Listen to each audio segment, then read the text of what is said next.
விஜயனுடைய பிரச்சாரம் எந்த அளவு தடுக்கப்படாமல் அனுமதிக்கப்படுகிறது என்பதையும் நாம் பார்க்க வேண்டும். அதுதானே இங்க பெரிய கேள்விக்குறியா. அதுதான். ஏனென்றால் விஜயை பார்த்து இந்த அரசாங்கம் பயப்படுகிறது. அவர் ஒரு பொதுக்கூட்டம், அது மாநாடு மாதிரி நடக்கும், காசு கொடுத்தெல்லாம் கூட்டு வர வேண்டியது இல்லை. எஸ்ஓபி இருந்தது. இப்போ எலெக்ஷன் கமிஷனு இன்னமும் 3000 பேர் தான் வரணும், 2000 பேர் தான் வரணும்னு ஏன் சொல்றீங்க? விஜய் அவர்களை பார்த்து தமிழ்நாடு அரசாங்கம் பயப்படுதா இல்ல ரெண்டு அரசாங்கமும் பயப்படுதா sir? I want to blame DMK. தேர்தல் ஆணையத்து கூட தானே பிரச்சனை இருக்கு. நேத்து போய் அங்க தானே வந்துட்டு கொடுத்துருவாரு. அதிமுக தான் இங்க வந்துட்டு ஸ்ட்ராங்கான கண்டஸ்டண்டா இருக்கு திமுகக்கு அப்புறம் அப்படின்னு நீங்க சொன்னீங்க. அப்படி பார்க்க போனா திமுக வந்து அதிமுகவை பார்த்து தானே பயப்படணும். இப்ப தாவேக்காக்கு கொடுக்குற இடையூறுகளை அதிமுகவுக்கும் வந்துட்டு திமுக கொடுக்கணும் இல்லையா? விஜய் அவர்களும் வெற்றி பெறுவதற்கு அதிக வாய்ப்புகள் இருப்பதாகவே ஸோ போட்டி திமுகவுக்கும் விஜய்க்கும் தான் இருக்கு.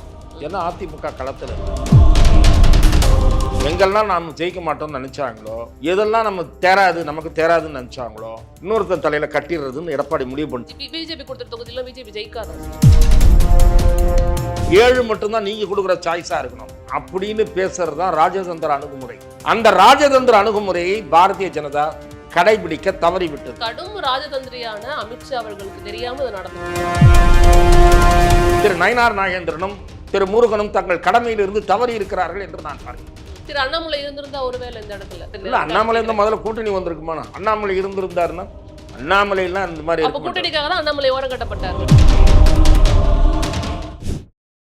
ஆர்டி சேகர் அவர்கள் வந்து ஏற்கனவே இங்க எம்எல்ஏவா இருந்தவர் இல்லைங்களா? அப்படிங்கிற பட்சத்துல எவ்வளவு டஃபா இருக்கும்னு நீங்க நினைக்கிறீங்க பெரம்பூர் பொறுத்த வரைக்கும்? வடசென்னை அங்கே போட்டி வந்து தமிழ்நாடு முழுக்க திமுக தாவேக்கான்னு விஜய் சொன்னாலும் உண்மையிலேயே பெரம்பூர்ல திமுகக்கும் தாவேக்காக்கும் தான் போட்டி. ஏன்னா அதிமுக கூட்டணி கட்சிகிட்ட தள்ளி விட்டுருச்சு.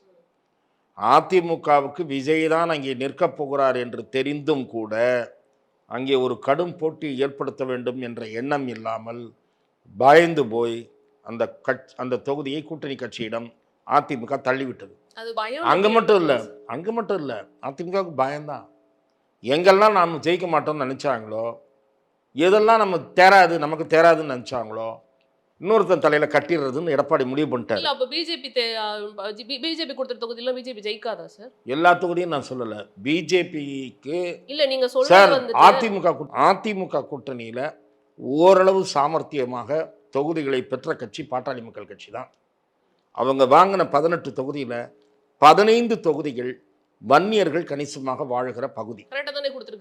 கரெக்டாக கொடுத்துருக்காங்கல்ல, கரெக்டாக சாமர்த்தியமாக அன்புமணி வாங்கிட்டாரு. பிஜேபி ஏமாந்த சோனாகிரி மாதிரி 27 தொகுதியில் 15 குறைஞ்சது 15 தொகுதி பிஜேபிக்கு வாய்ப்பே இல்லாத தொகுதி தலையில் கட்டிட்டார் எடப்பாடி. என்னன்னா இருங்க, நான் கேட்கிறேன், எடப்பாடி ஆகப்பெரிய செல்வாக்குள்ள தலைவர் தானே. திருச்சி மேற்கில் அவர் வேட்பாளரை போட வேண்டியதானே, எதுக்கு கூட்டணி கட்சிகிட்ட கொடுத்தாரு? ஒட்டஞ்சத்திரத்தை எதுக்கு தமாக தலையில் கட்டினார்? பாவம் தமாக இருக்கிறதுல அப்ராணி, நல்ல தலைவர் வாசன். அவர் என்ன பண்ணணும் இந்த 6 தொகுதி பட்டியல கொடுத்த உடனே பாஜக உள்ள இருக்கு, ரெட்டலை உள்ள இருக்கு அப்படின்னா அவங்களுக்காகவே ஓட்டு விழும். என்டிஏல ரெட்டலை செல்வாக்கு. சரி, இந்த நீங்க சொன்னதுலேயே ரெட்டலை தான் இருக்கிறதுல அதிக செல்வாக்கு. நான் தான்றாருல எடப்பாடி, என் தலைமையில் தான் கூட்டணி, நான் தான் முதலமைச்சர்னு அமித்ஷாவே சொல்லிட்டாரு அப்படின்றாருல. அவர் நிக்க வேண்டிய தானே தைரியமா? எதெல்லாம் இருங்க வர எடப்பாடியில நிக்கிறாரு. எடப்பாடி இல்லம்மா, எதெல்லாம் சவாலான தொகுதியோ அதுல எடப்பாடி பழனிசாமி அதிமுக நாங்கள் எடுத்துக்கிறோம். கூட்டணி வேணும்னு இல்லம்மா, அதெல்லாம் வேண்டாமா. இல்ல சார், நீங்க வந்து அவருக்கு அதிமுக கூட்டணி வேணும்னு பிஜேபி வந்தாங்க. பிஜேபி வந்து ஸ்ட்ராங்கா இருக்கும் தமிழ்நாட்டுல. பிஜேபி இருங்க, பாரதிய ஜனதா கட்சி எங்கெல்லாம் அதன் ஆதரவு தளம் வலிமையாக இருக்கிறதோ அந்த தொகுதிகளை பெற தவறிவிட்டது. அதிமுகவிடம் வாதாடி எந்த தொகுதிகளில் அவங்க பெற தவறிட்டாங்கன்னு சொல்லுங்களேன். 70 தொகுதிகளில் நாடாளுமன்ற தேர்தலில் அதிமுகவை விட கூடுதலான ஓட்டு வாங்கியிருக்கிறார்கள். அந்த 70 தொகுதிகளின் லிஸ்டை கொடுத்து இதில் தான் எங்களுக்கு 30 வேண்டும் என்று உறுதியாக நின்றிருக்க வேண்டும். நான் இப்போது உங்களிடம் சொல்லுகிற இந்த கருத்து கடந்த 2 நாட்களாக பாரதிய ஜனதாவுக்குள் ஒரு பிரச்சனையாக ஓடிக்கொண்டிருக்கிறது. அப்போ EPS played well. ஆமா, சாமர்த்தியம், அவருடைய சாமர்த்தியத்தை காட்டிவிட்டார். பாரதிய ஜனதா ஏமாந்து விட்டது. பாரதிய ஜனதா கூடுதல் அழுத்தம் கொடுத்து எப்படி அங்கே தேமுதிகவும் விசிகவும் நடந்து கொண்டதோ, நாங்கள் ஒப்பந்தத்துக்கு கையெழுத்து போட வரமாட்டோம்னா இழுத்தடிச்சிட்டு இருக்குமா இல்லையா? நாங்கள் கேட்குற தொகுதி 20 இருக்கணும், 7 மட்டும்தான் நீங்கள் கொடுக்குற சாய்ஸாக இருக்கணும் அப்படின்னு பேசுறது தான் ராஜதந்திர அணுகுமுறை. அந்த ராஜதந்திர அணுகுமுறையை பாரதிய ஜனதா கடைபிடிக்க தவறிவிட்டது. கடும் ராஜதந்திரியான அமித்ஷா அவர்களுக்கு தெரியாம இது நடந்திருக்குமா? நிச்சயமாக அவருடைய கவனத்திற்கு இவையெல்லாம் பலவீனமான தொகுதிகள் என்று இங்கே இருப்பவர்களால் கொண்டு செல்லப்பட்டிருக்காது. திரு நயினார் நாகேந்திரனும் திரு முருகனும் தங்கள் கடமையில் இருந்து தவறி இருக்கிறார்கள் என்று நான் பார்க்கிறேன். திரு அண்ணாமலை இருந்திருந்தா ஒருவேளை இந்த இடத்துல மிக நிச்சயமாக இந்த ஒப்பந்தம் கையெழுத்தாகி இருக்காது. அவர் முதலில் கூட்டணி வேண்டாம் என்ற நிலைப்பாடு. அண்ணாமலை அவர்களை வந்துட்டு ஓரம் கட்டியது யாரோட தவறு?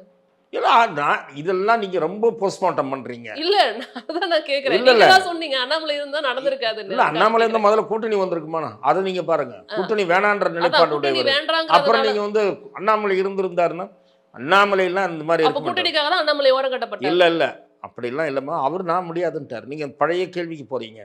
அண்ணாமலை அவர்கள் கூட்டணி வேண்டாம், தன் தலைமையில், அதாவது தமிழக பாஜக தலைமையில் ஒரு அணி இருக்கணும்னு விரும்பினார். அதிமுகவுடன் கூட்டணி என்றால் தான் பொறுப்பில் நீடிக்க விரும்பவில்லை என்பதால் அவர் விலகி கொண்டார். அதுதான் நடந்த செய்தி. எடப்பாடி சொல்லி அவரை மாற்றவில்லை, அப்படி மாற்றவும் மாற்றாது பாஜக. இல்ல நீங்க இப்ப சொன்னீங்க, ஆக்சுவலி நம்ம டெய்வியேட் ஆகிட்டு தான் போயிட்டு இருக்கோம். ஆனாலும் இதை கேட்கணும்னு நினைச்சேன். இப்ப நீங்க தான் சொன்னீங்க நயினார் அவர்களும் எல்முருகன் அவர்களும் தங்களோட கடமையிலிருந்து தவறிட்டாங்க. அண்ணாமலை அவர்கள் இந்த இடத்துல இருந்தா அவர் கண்டிப்பா ஒப்பந்தத்துல கையெழுத்து. திரு நயினார் நாகேந்திரன், திரு எல்முருகன் மட்டுமல்ல, திரு நயினார் நாகேந்திரன், திரு எல்முருகன் மட்டுமல்ல, மேலிட பிரதிநிதியாக இங்க வந்த திரு பியூஷ் கோயலும் கூட இவையெல்லாம் சாதகமான தொகுதிகளா வீக்கான தொகுதிகளா என்று மத்திய ஏஜென்சியிடமோ அல்லது தனியார் ஏஜென்சியிடமோ அல்லது கட்சிக்கு வெளியே இருக்கக்கூடிய பாரதிய ஜனதா நலன் விரும்பிகள் இன்டலெக்சுவல் சிலர் இருக்கிறார்கள், அவர்களிடமோ கேட்டிருக்க வேண்டும். ஒரு நாள் 2 நாள் அவகாசம் எடுத்திருக்கலாம். என்ன கேக்குறேன், அண்ணாமலை அவர்களிடமே கேட்டிருந்திருக்கலாமே. நீங்க இன்டெலிஜென்ஸ் வரைக்கும் போறீங்கன்னு இல்ல கேட்டிருக்கலாம். அண்ணாமலையிடம் கேட்டிருக்கலாம். இவங்க எடப்பாடி கொடுத்ததை வாங்கிட்டது தப்புமா? அடுத்த கட்டமா அவங்க எப்படி வந்துட்டு உள்ள களத்துல இருக்கிறாங்கிற பொறுத்து தான் வெற்றி வாய்ப்பு எப்படி இருக்குங்கிறத சொல்ல முடியுங்கிறீங்களா? ஆமா, அதே மாதிரி விஜயனுடைய பிரச்சாரம் எந்த அளவு தடுக்கப்படாமல் அனுமதிக்கப்படுகிறது என்பதையும் நாம் பார்க்க வேண்டும். அதுதானே இங்க பெரிய கேள்விக்குரிய. அதுதான். ஏனென்றால் விஜயை பார்த்து இந்த அரசாங்கம் பயப்படுகிறது, வேறு எந்த தலைவரை பார்த்தும் பயப்படவில்லை. இந்த அரசாங்கத்தினுடைய தீய நோக்கங்களுக்கு அல்லது அதிகார துஷ்பிரயோகத்திற்கு சில அதிகாரிகள் உடந்தையாக இருக்கிறார்கள். IAS IPS அதிகாரிகள் விஜய்க்கு அனுமதி. அவர்களை பார்த்து தமிழ்நாடு அரசாங்கம் பயப்படுதா இல்ல 2 அரசாங்கமும் பயப்படுதா சார்? இல்ல, நான் மெயினா DMK தான் சொல்றேன். I want to blame DMK. தேர்தல் ஆணையத்து கூட தானே பிரச்சனை இருக்கு. நேத்து போய் அங்க தானே வந்துட்டு தேர்தல் ஆணையம் மத்திய அரசாங்கத்து இல்ல. தேர்தல் ஆணையம் இஸ் an independent agency. அவர்களுக்கு இங்க இருக்கக்கூடிய அதிகாரிகள் தரக்கூடிய ரிப்போர்ட் தான். அங்கங்க டிஸ்ட்ரிக்ட் எலெக்ஷன் ஆபீசர்ஸ் யாரு? சென்னையில் டிஸ்ட்ரிக்ட் எலெக்ஷன் ஆபீசர் யாரு? சென்னை கார்பரேஷன் கமிஷனர் திரு குமரகுருபரன் IAS. அவர் ஆளுங்கட்சிக்கு சாதகமாக செயல்படுபவராக இருந்தால் அவர் இடையூறுகளை போட முடியும், கட்டையை போட முடியும், 2 நிபந்தனைகளை புதுசா போட முடியும். அதை எழுதிட்டு வாங்க, இந்த பேப்பர் சரியா இல்லை, இதை திருத்தி எடுத்துட்டு வாங்கன்னு சொல்ல முடியும். உங்களோட அப்ளிகேஷன் சரியா இல்லைன்னு சொல்ல முடியும், என்ன வேணாலும் பண்ண முடியும். அப்படி சில அதிகாரிகள் இருக்கிறார்கள். அதனாலதான் நேற்று தலைமை தேர்தல் அதிகாரி, இங்க இருக்கக்கூடிய மாநில தலைமை தேர்தல் அதிகாரிகிட்ட விஜய் கட்சி புகார் அளித்திருக்கிறது. அவர்கள் குறிப்பிட்ட அந்த லிஸ்ட்டை நான் பார்த்தேன். அதுல கண்டிப்பாக சில அதிகாரிகள் மாற்றம் செய்யப்பட வேண்டியவர்கள். They should be transferred. ஏனென்றால் அவர்கள் எல்லாம் திமுகவுக்கு லீனியண்டா நடந்து கொள்ளக்கூடியவர்கள், திமுகவுக்கு ஆதரவாக நடந்து கொண்டு நல்ல பெயர் எடுக்க வேண்டும் என்று நினைக்கிற ஓரிரு IPS அதிகாரிகள் பெயர் அதுல இருக்கு. They should be shifted. அதை தேர்தல் ஆணையம், இந்திய எலெக்ஷன் கமிஷன் ஆஃப் இந்தியா செய்யும் என்று நான் நம்புகிறேன். செய்வதற்கு அதிமுகவும் தாவேகாவும் அழுத்தம் கொடுக்க வேண்டும். இல்லை என்றால் கோர்ட்டை நாட வேண்டும். அதிமுகவுக்கு எந்த இடையூறும் இல்லையே சார், தாவேகாவுக்கு மட்டும் தானே இடையூறு. அதிமுகவுக்கு எந்த இடையூறும் இல்லைன்னு அவங்க சௌரியமா நினைச்சாங்கன்னா இவங்க எந்த எக்ஸ்டென்ட்டுக்கும் போவாங்க. தாவேகாவுக்கு நடப்பதனால எந்த கட்சிக்கும் நடக்கும். ஆகவே இதை ஜனநாயக சக்திகள் ஜனநாயக பூர்வமாக எதிர்க்க வேண்டும். இப்ப நம்ம முதல்ல நீங்க பேசும்போது சொன்னீங்க அதிமுக தான் இங்க வந்துட்டு ஸ்ட்ராங்கான கண்டஸ்டண்டா இருக்கு திமுகக்கு அப்புறம் அப்படின்னு நீங்க சொன்னீங்க. அப்படி பார்க்க போனா திமுக வந்து அதிமுகவை பார்த்து தானே பயப்படணும். இப்ப தாவேகாவுக்கு கொடுக்குற இடையூறுகளை அதிமுகவுக்கும் வந்துட்டு திமுக. திரு எடப்பாடி பழனிசாமி அவர்களுக்கு கூட்டம் வருகிறது. நீங்க தாவேகாவுக்கு நிபந்தனைகள் கடுமையாக இல்லாமல், இல்லை என்றால் அவர் நகரவே முடியாமல் நீங்கள் செய்து கொண்டிருக்கிறீர்கள். அவர் ஒரு பொதுக்கூட்டம் பெரிய பொதுக்கூட்டம் அட்ரஸ் பண்ணாலும் அது மாநாடு மாதிரி நடக்கும், காசு கொடுத்தெல்லாம் கூட்டு வர வேண்டியதில்லை. அதனால் இவங்க பாதுகாப்பு காரணங்களை சொல்லி, ஏமா ஆரம்பத்தில் இருந்த இப்போ எஸ்ஓபி இருந்தது, இப்போ எலெக்ஷன் கமிஷனு இன்னமும் 3000 பேர் தான் வரணும், 2000 பேர் தான் வரணும்னு ஏன் சொல்கிறீங்க? அப்படி கட்டுப்பாடுகள் விதிப்பதே அபத்தம் என்பது என் பார்வை. அது என்னது, ஒரு எலெக்ஷன் நேரத்தில் போய் 3000 பேர் தான் வரணும், 4000 பேர் தான் வரணுன்றீங்க. அதே மாதிரி இல்லைன்னா விஜய் என்ன பண்ணணும்னா, ஒவ்வொரு மாவட்டத்திலையும் முக்கியமான ஒரு இடத்தை தேர்ந்தெடுத்து அங்கே 10 வேட்பாளர்களுக்காக பிரச்சாரம் செய்யணும்.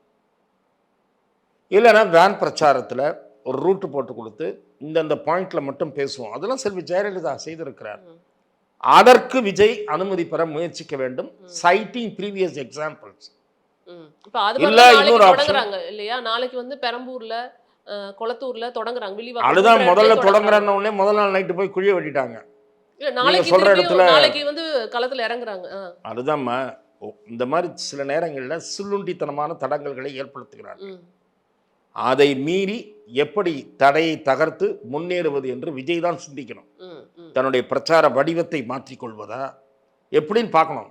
இல்லைன்னா அவரும் வந்து நான் மெதுவாக வரன்றதெல்லாம் முன்ன மாதிரி பண்ண முடியாது.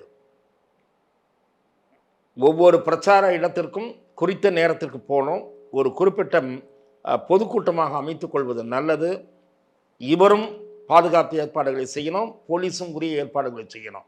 விஜய் மீது பழி போட்டு அவர் போக விடாமல் தடுக்கலாம் என்று காவல்துறையோ அரசாங்க நிர்வாகமோ தேர்தல் ஆணையர் தான் மாவட்ட ஆட்சியரோ யாராவது இருக்க போகிறாங்க. அவர்கள் நினைத்தால் அது மக்கள் மத்தியில் அவர்கள் அதிருப்திக்கு ஆளாவார்கள். விஜயும் அதே மாதிரி குறித்த நேரத்திற்கு சென்று குறித்த இடத்தில் குறித்த காலத்திற்குள் பேசிவிட்டு அடுத்த இடத்திற்கு போக வேண்டும். அதற்கேற்ற வழிமுறைகளை அவரும் வகுத்துக் கொள்ள வேண்டும் என்பதுதான் என்னுடைய பார்வை. நாளைக்கு வந்து ஆரம்பிக்கிறாங்கிற பட்சத்தில் நாளைக்கு வந்து பெரம்பூர், இது வில்லிவாக்கம், கொளத்தூர், அதாவது திமுக மு.க. ஸ்டாலின் அவர்களுடைய தொகுதிக்கே போறாரு நாளைக்கு. இப்படி ஆரம்பிக்கிறாங்க பட்சத்தில் எப்படி இருக்கும் நீங்க நினைக்கிறீங்க? அந்த கட்டம் எப்படி இருக்கும்னு நினைக்கிறீங்க? இல்லை, அவருடைய பிரச்சாரம் எப்படியும் வலிமையாக தான் இருக்கும்.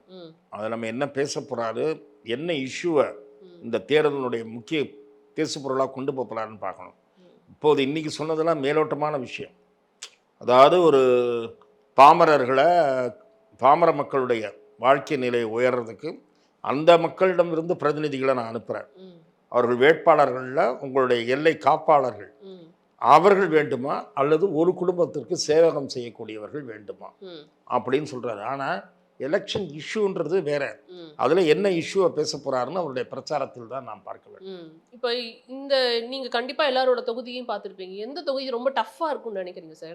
ஏன்னா 3 கட்சிகளுமே வந்து வேட்பாளர்களை அனௌன்ஸ் பண்ணிட்டாங்க. இல்லம்மா, நீங்க அப்படிலாம் ஒரு குறிப்பிட்ட சில தொகுதிகள்லாம் வந்துட்டு திடீர்னு ஸ்டார் தொகுதியா மாறிடுச்சு அப்படிங்கிறதையும் பார்க்க முடியுது.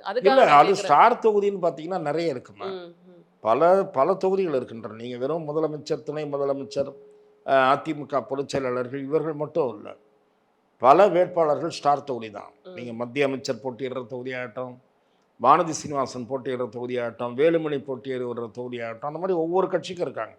தாவேக்கான்னு எடுத்துட்டாங்கன்னா திரு விஜய் தொகுதி ஸ்டார் தொகுதி, செங்கோட்டையன் அவர்கள் தொகுதி ஸ்டார் தொகுதி, ஆதவ் அர்ஜுனா தொகுதி ஸ்டார் தொகுதி. இப்படி ஒரு 25-30 பேர் இருப்பாங்க. ஒவ்வொரு கட்சியிலும் ஒரு 7-8 பேர் அப்படின்னு போடும்போது 4 அணி இருக்கு. இல்லை ஒரே கட்சியில் 10 பேர் கூட இருப்பாங்க ஸ்டார் வேட்பாளர்கள். இப்போ நாம் தமிழர்னு எடுத்துக்கிட்டிங்கன்னா அங்கே இவர் சீமான் தொகுதி தான் ஸ்டார் தொகுதி. அந்த தொகுதியினுடைய முடிவை தமிழ்நாடே எதிர்பார்க்கும்.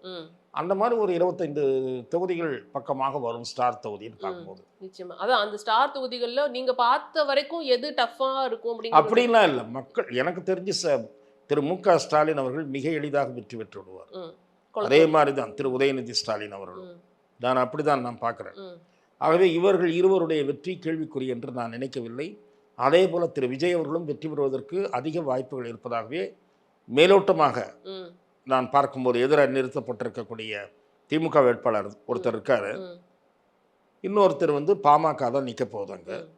ஸோ போட்டி திமுகவுக்கும் விஜய்க்கும் தான் இருக்கும். ஏன்னா அதிமுக களத்தில் இல்லை.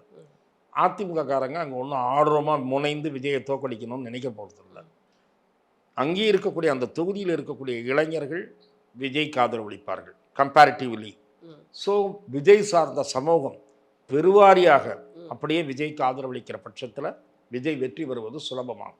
நிச்சயமா சார். ஸோ அடுத்த கட்டம் எப்படி நகருதுன்னு பார்க்கலாம். நாளைக்கு அவர் ஆரம்பிக்கிறார் பிரச்சாரத்தை அப்படிங்கிற பட்சத்தில் அதுக்கப்புறம் தான் தெரியும் நிறைய விஷயங்கள். ஸோ அடுத்த கட்டம் எப்படி நகருதுங்கிறத பார்க்கலாம் சார். நேரத்திற்கு நன்றி. தேங்க்யூ. வாய்ப்புக்கு நன்றி.